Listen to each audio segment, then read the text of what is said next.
Amos, thanks so much. Thanks for the introduction. It's nice to be back to the Herzliya conference. I have fond memories of the work we did together. I'm really pleased to be here today at such a challenging and important time, and for the opportunity to talk to you all about how we see things in Washington.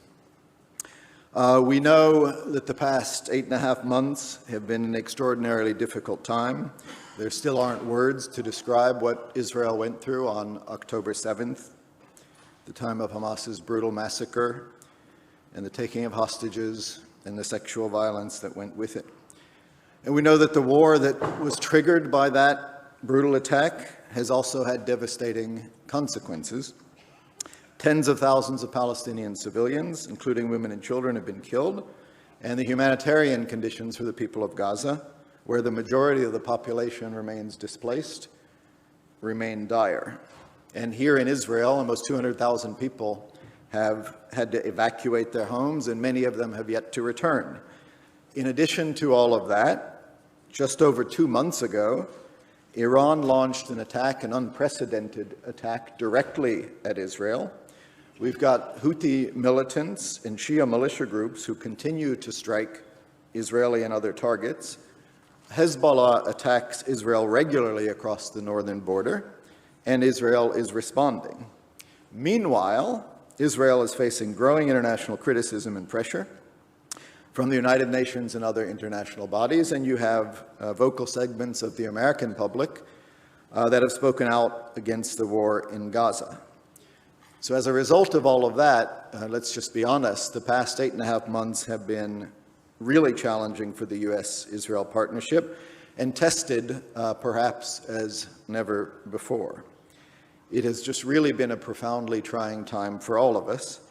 But I don't need to remind you, I don't need to remind Amos that this relationship has faced challenges in the past.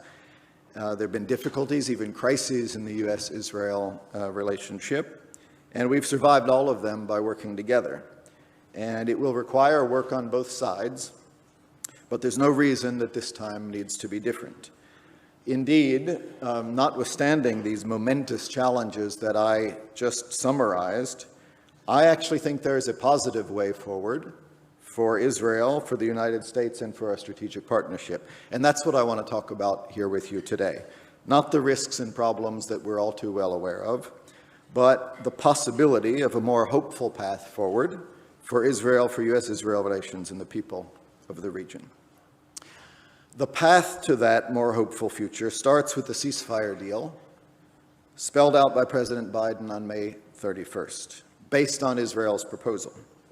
That proposal offers the opportunity to end the war in Gaza in a way such that Israel is secure, the hostages come home, Hamas no longer governs Gaza, and the Palestinian people have a hopeful political horizon to freedom, security, and an eventual state living side by side in peace with Israel.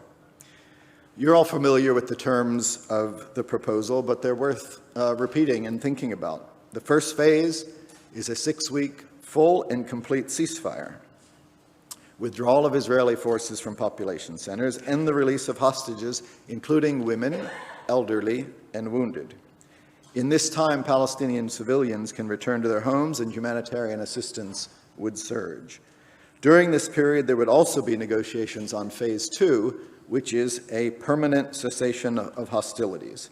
And during the second phase, there would be an exchange for the release of all remaining living hostages, including male soldiers, and Israel would withdraw from all of Gaza.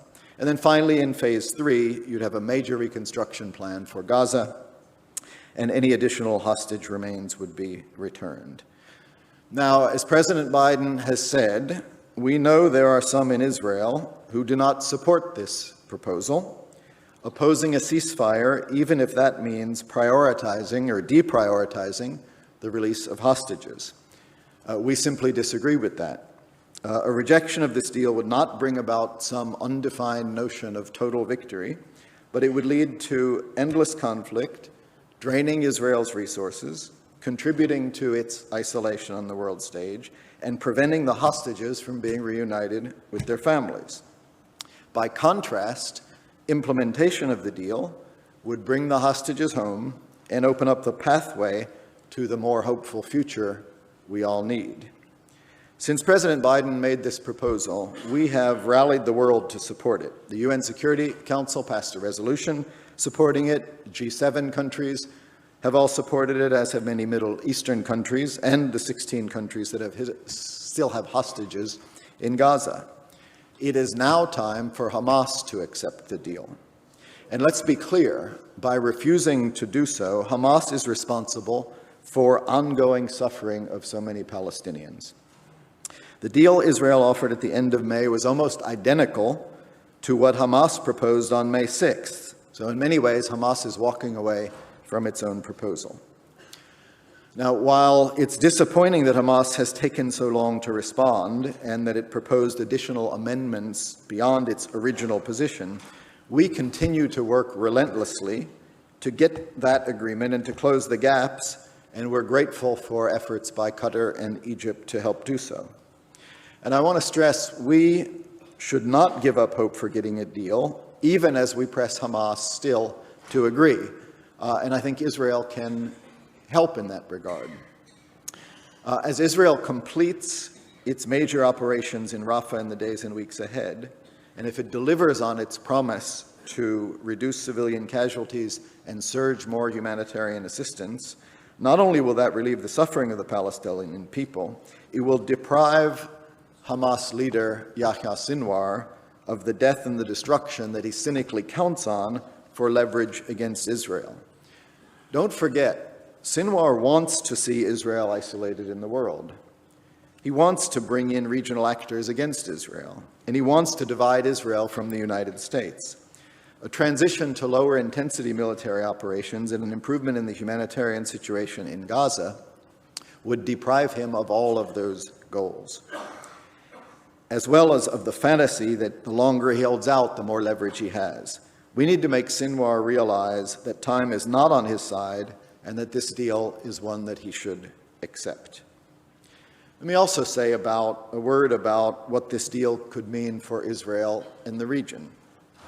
Fully implementing this deal, with an end to the fighting in Gaza, followed by a serious commitment to governance, reconstruction, and security, would bring desperately needed relief to the civilian population of Gaza and allow the people there to begin a process of recovery. But it would also deliver enormous political and security benefits to the state of Israel and the people of Israel. How? First, it would significantly increase the possibility of securing calm along Israel's northern border with Lebanon, which would allow tens of thousands of Israelis to finally return to their homes. We've been working relentlessly to deter Hezbollah from a major attack on Israel since the early days of this conflict. As you know, President Biden sent 2 aircraft carrier groups to the region and has strongly warned Hezbollah against intervention. To be clear, we utterly reject the Iranian Hezbollah linkage between continued fighting in the north and a ceasefire in Gaza. We believe de-escalation is possible and necessary now, and that is what we're working towards. But we also know that a ceasefire and a hostage deal would put pressure on Hezbollah to end its reckless cross-border attacks, helping to diminish the risk of escalation in the north, which is squarely in Israel's interest. A sustainable ceasefire in Gaza would also reduce the risk of escalation on other fronts. Since early on in the Gaza conflict, the Houthis in Yemen have been attacking commercial shipping in the Red Sea, reckless, illegal behavior that does nothing for the people of Gaza but causes enormous harm elsewhere. The United States will continue to degrade Houthi capabilities and to seek to deter future attacks until this outrageous behavior ends. A return to calm in Gaza would deny the Houthis their self-proclaimed justification for these attacks, and it would help reduce the risk of escalation on that front, as it would the risk of escalation with Shia militia groups in Iraq and Syria. So those are all benefits from the deal that is on the table. And another that I want to stress, maybe this is the most important, is that an end to the war in Gaza on those terms and a commitment to serious and credible Palestinian political horizon would also allow Israel to secure a potential historic normalization agreement with Saudi Arabia and ultimately the entire Muslim world. This would be an extraordinary boon for the Israeli economy, opening up new economic ties for Israeli startups, travel and tourism, educational exchanges, and more. But even more important than that, it would help make Israel safe. It would allow Israel to be part of a regional security network with the support of the United States to counter the real threat posed by Iran. We saw the potential of this sort of cooperation in mid-April when Iran launched the unprecedented direct attack on Israel that I mentioned. And a coalition of nations, including the United States and our regional partners, helped Israel defeat that attack. That episode underscored the reality of the threat that Israel faces from Iran, but it was also a striking preview of what is possible when Israel becomes more integrated with the region. This path that I'm describing to a brighter future is possible, but to return to where I started, it begins with a sustainable end to the war in Gaza in a way that leaves Israel secure, that brings the hostages home, that removes Hamas from power, and ensures a path to Palestinian dignity, freedom, self-determination, and security. The simple reality is that there is no enduring defeat of Hamas without a credible governance and security alternative in Gaza, as we in the United States learned the hard way from our experiences in Iraq and Afghanistan. With an end to the fighting, we can create a unified international and regional coalition to support Palestinian governance, rebuild Gaza, and ensure that Hamas cannot regain power. As we do that, we can also and will put in place strict measures, including on the border between Egypt and Gaza, to ensure Hamas and other terrorists cannot rearm. Now, I know it's hard to think about peace negotiations in the current environment and understand the mutual distrust that Israelis and Palestinians have toward each other after years of conflict and failed peace negotiations. The United States is certainly not asking Israel to sacrifice its security or immediately to come to a negotiated agreement on two states.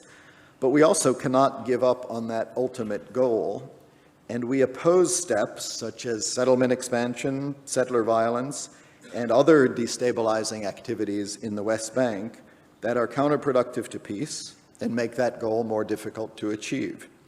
President Biden and Vice President Harris firmly believe the best way to ensure Israel's long-term security is through a negotiated two-state solution that will allow Israel to remain a secure, Jewish, and democratic state.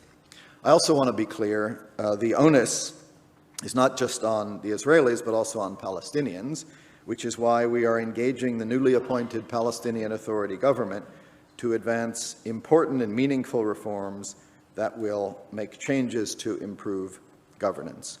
Ultimately, through the regional track and the Palestinian track that I just described, this path could open up prospects for Israel to build enduring security, which is what this country needs and has wanted since its very founding. All of this, again, runs through securing a sustainable ceasefire in Gaza now, as President Biden and the Israeli government have proposed, and we should all be working to achieve it. I'll conclude with this. I would just ask all of you to contemplate the two potential paths forward that I have just described. In one direction, you have indefinite conflict in Gaza, alongside growing tensions and violence in the West Bank, the absence of a Palestinian political horizon as fuel for Hamas and other terrorist groups, the looming threat of serious escalation in the north with other groups in the region with Iran, and growing isolation of Israel on the world stage. But in the other direction, you have a path to a strong, secure, and prosperous Israel at peace with its neighbors, with hostages having returned home, backed by the United States and integrated in the region as never before. The choice is clear and should be clear. And I'll end just with this. As Israel embraces, we hope, this more hopeful path, the United States will stand with Israel every step of the way. We remain Israel's strongest and best friend in the world, and Israel remains our closest ally in the Middle East.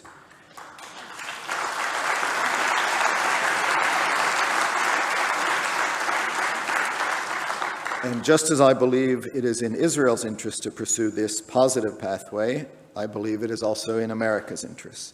Even in this moment of great tension and challenge and difficulty, I believe this positive future is possible, and the United States looks forward to working with Israel to achieve it. Thank you very much.